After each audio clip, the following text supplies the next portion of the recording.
দেখুন আমাদের সাথে একটা গাছ আছে, এই গাছটা যদি আমাদের উপরে পড়ে তাহলে আমরা কিন্তু বাঁচবো না। এখান থেকে পালাও না, এখন এটা রহস্য জানার বাকি আছে। এখানে যে এই যে ছোট ছোট ফলগুলো, এগুলো কিন্তু অনেক উপকারিতা আছে। যেমন কেমন?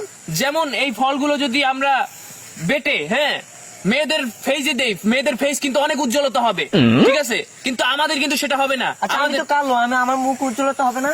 তুমি তো নরেন্দ্র মোদী, তোমার ওগুলো দিতে হবে না, তুমি তো চা বিক্রেতা, তোমার আর ওগুলো দিতে হবে না। আমরা আরো রহস্য জানার বাকি আছে, ওগুলো জানবো। চলো। আচ্ছা চলো। ঠিক আছে, এটা আমাদের সেই রকমের গাছ, এটা যদি আমাদের শরীরে পড়ে আমরা কিন্তু পক হয়ে যাব। আসো আমাদের সাথে আসো।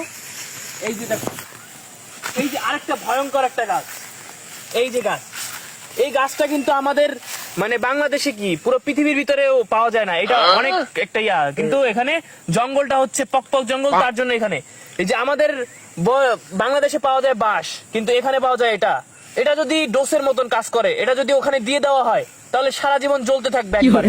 এটা খাওয়ার জন্য প্রযোজ্য নয়, ঠিক আছে? তো আমরা এখানে আরো ঢুকবো ভিতরে, ঢুকি, ঠিক আছে?